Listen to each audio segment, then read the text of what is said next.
కర్ణాటకలో ఓ పవర్ఫుల్ వ్యక్తి తలుచుకుంటే ఏదైనా చేయగలడా? పోలీస్ వ్యవస్థ ఏం చేస్తుందనేది ఇప్పటి వరకు అంతుచిక్కని విషయం. ధర్మస్థల మిస్టరీ మరణాలు ఆ రాష్ట్రాన్ని వణికించేస్తున్నాయి.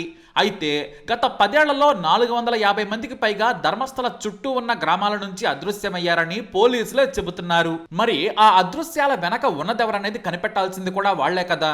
మరి ప్రభుత్వం ఏం చేస్తోంది? బాధితులు ఎందుకు న్యాయం కోసం పోరాడలేదనేది మిస్టరీ. ఇప్పుడేమో తాను పాపం చేశానని వందల కొద్దీ ఆడపిల్లలు మహిళల శవాలను కొంతమంది బెదిరిస్తే పూడ్చిపెట్టానని ఓ వ్యక్తి ఎస్పీకి ఫిర్యాదు చేశాడు. అతని వయసు ఇప్పుడు 62 ఏళ్లు. తన ఇంట్లోని మహిళలను కూడా లైంగిక వేధింపులకు బెదిరింపులకు భయపెట్టడంతో కుటుంబంతో సహా పారిపోయాడు. మళ్ళీ ఇప్పుడు ఎస్పీకి లేఖ రాయడంతో అతనే స్వయంగా పోలీసులకు లొంగిపోయాడు, ఫిర్యాదు చేశాడు. ఇప్పుడు అతనే ఫిర్యాదుదారు, సాక్షి కూడా. దీంతో పోలీసుల మీద తీవ్ర విమర్శలు రావడంతో విచారణ చేయక తప్పలేదు. ఇక కర్ణాటకలోని కాంగ్రెస్ సర్కారు ధర్మస్థల పెద్దలను కాపాడేందుకు ఇంత పెద్ద కేసును నీరుగార్చే ప్రయత్నం చేస్తోందని విమర్శలు రావడంతో కాస్త కదలకొచ్చిందంతే. అది కూడా ప్రజలకు భయపడి. సోషల్ మీడియాలో దుమ్మెత్తిపోయడంతో కర్ణాటక ప్రభుత్వం జూలై 19న సిట్ను ఏర్పాటు చేసింది. 4 ఐపీఎస్ల ఆధ్వర్యంలో సిట్ను ఏర్పాటు చేసింది కర్ణాటక ప్రభుత్వం. మరోవైపు ఫిర్యాదుదారుని పోలీసులు విచారించగా మొత్తం 13 లొకేషన్లు చూపించాడు. వాటిలో అటవీ ప్రాంతాలు, నేత్రావతి నది పక్కనే ఉన్న స్నానాల ప్రాంతంలో కూడా లొకేషన్లను చూపించాడు. ఇప్పటికే 6 చోట్ల పోలీసులు 20 మంది సిబ్బందితో కలిసి తవ్వకాలు ప్రారంభించారు. 7వ ప్రాంతంలో తవ్వకాలు మొదలయ్యాయి. అయితే చాలా చోట్ల ఎముకలు బయటపడ్డాయి. అవి మహిళలవేనని ప్రాథమికంగా గుర్తించారు పోలీసులు. వాటికి DNA పరీక్షలు చేయించనున్నారు. మరి ఆ నరమేధం చేసింది ఎవరు? అత్యాచారాలు చేస్తూ ఇన్నాళ్లు ఎలా తప్పించుకున్నారు? పోలీసులు ఏం చేశారనేది ప్రజలు అడుగుతున్న ప్రశ్న. ఆడపిల్లల ప్రాణాలంటే ఎంత చులకన? ఈ అత్యాచారాలు చేసిన నీచులు కూడా ఓ తల్లికి పుట్టిన వారే. వారికి కూడా భార్యలు, కూతుళ్ళు ఉంటారు కదా. మరి పేదలు, అమాయక మహిళలపై ఇలా అత్యాచారం చేయడం వల్ల వచ్చిన సుఖం ఏంటి? మనుషులు ఎంత క్రూరంగా ఉంటారా? ఇంతమందిని చంపితే ప్రభుత్వాలు ఎందుకు నిద్రపోయాయి? ఆ వ్యక్తులు దేవుణ్ణి మించిన శక్తివంతులా, లేదంటే ముఖ్యమంత్రుల కంటే కూడా పవర్ఫుల్లా?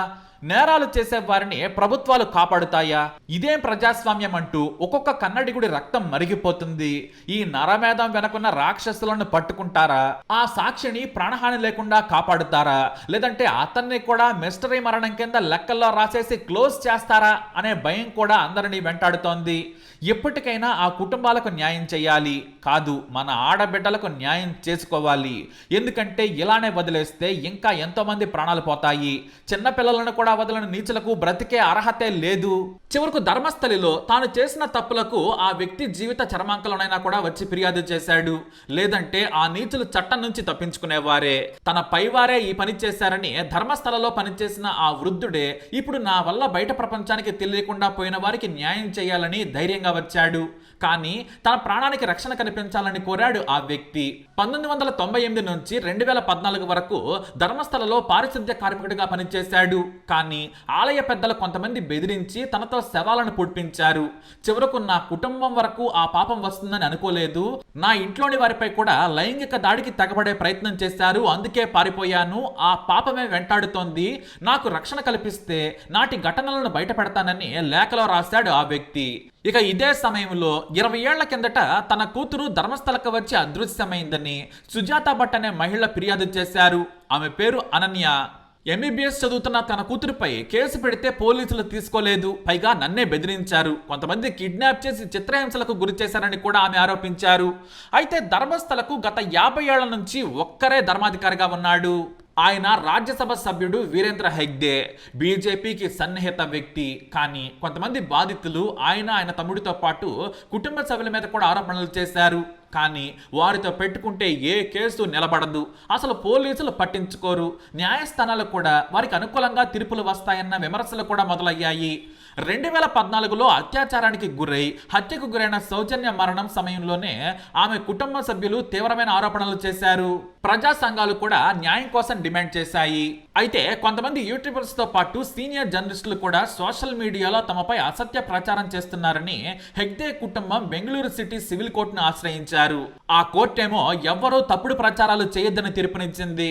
దీంతో ఈ నిర్బంధాన్ని ప్రశ్నిస్తూ ఒక యూట్యూబ్ ఛానల్ ప్రతినిధులు సుప్రీంకోర్టుకు వెళ్ళినా కూడా వారికి ఉపశమనం లభించలేదు. మరి ఈ ఎముకల మిస్టరీని ఎప్పటి వరకు తెలుస్తారు? నిందితుల పేర్లు చెప్పినా కూడా ఇంతవరకు ఎందుకు ఎఫ్ఐఆర్ చేయలేదు? ఆ ఫిర్యాదు చేసిన వ్యక్తి కొంతమంది పేర్లు కూడా చెప్పాడని వార్తలు వస్తున్నాయి. మరి కనీసం ఎఫ్ఐఆర్ చేసి విచారణ చేయాలి కదా అనే విమర్శలు కూడా ఉన్నాయి. మరి ఈ ఇన్వెస్టిగేషన్ ఎటువైపు వెళ్తుందనేది మరికొద్ది రోజుల్లో తేలనుంది. ఇప్పటి వరకు మొత్తం 13 ప్రాంతాల్లో శవాలు పుడిచిపెట్టినట్లు చూపించాడు. 7వ ప్రాంతంలో తవ్వకాలు మొదలయ్యాయి. మరో వారం రోజుల లోపల మొత్తం 13 ప్రాంతాల్లో తవ్వకాలు జరిపిన తర్వాత విచారణ మొదలు పెడతామని పోలీసు ఉన్నతాధికారులు చెబుతున్నారు. మరి న్యాయం చేస్తారా లేదా అనేది కూడా కొద్ది రోజుల్లో తేలనుంది. ఎందుకంటే ధర్మస్థల కేసులంటేనే మురిగిపోతాయి. అవి కంచికి చేరని కథలే అవుతాయనే నమ్మకం జనాల్లో పాతుకుపోయింది. ఇక ఇప్పటికే 13 ఏళ్ల చిన్నారి అస్థిపంజరంతో పాటు మానవులకు సంబంధించిన 15 ఎముకలు లోదిస్తులు దొరికినట్లు సిట్ అధికారులు చెప్పారు. ఇక 6వ ప్రాంతంలో మానవ అవశేషాలను కూడా గుర్తించారు. వాటిని సేకరించిన ఫోరెన్సిక్ టీం పరీక్షల కోసం ల్యాబ్కు పంపించింది. ల్యాబ్లో పరీక్షలు చేసిన తర్వాత వాటికి సంబంధించిన వివరాలు బయటపడతాయని సిట్ అధికారులు చెప్పారు.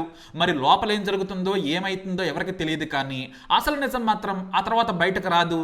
ఎందుకంటే ధర్మస్థల చుట్టూ దాదాపుగా 5 దశాబ్దాలుగా వివాదాలు ఉన్నాయి. కొందరు క్రిమినల్స్ కి ఒంటరి మహిళలే టార్గెట్. ఇక జంటగా వచ్చిన వారిని కూడా వదలరు, సాక్ష్యాలేమీ దొరకనివ్వరు.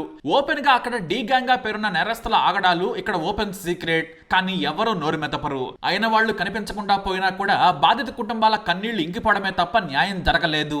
ఇక ఎవరైనా సరే తెగించి ముందుకు వెళ్లారంటే మాత్రం వారి అంతు చుట్టం కూడా ఖాయం. వారిని కూడా మాయం చేసేస్తారు. మరి అసలు ధర్మస్థలలో న్యాయం జరుగుతుందా? మీరేమంటారు? మీ అభిప్రాయాన్ని కమెంట్ ద్వారా తెలియజేయండి.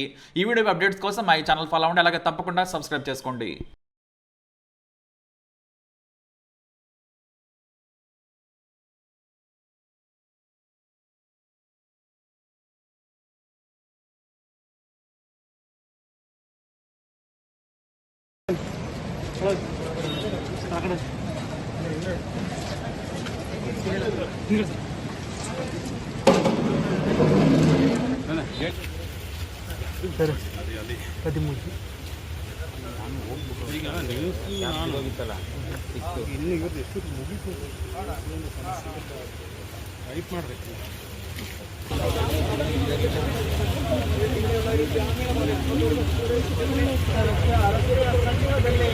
ಇಲ್ಲಿ ನೋಟ್ ಮಾಡಿರೋದು. ಹಾಗಾಗಿ ಆ ನೇತ್ರಾವತಿ ನದಿಯ ರಜನಿ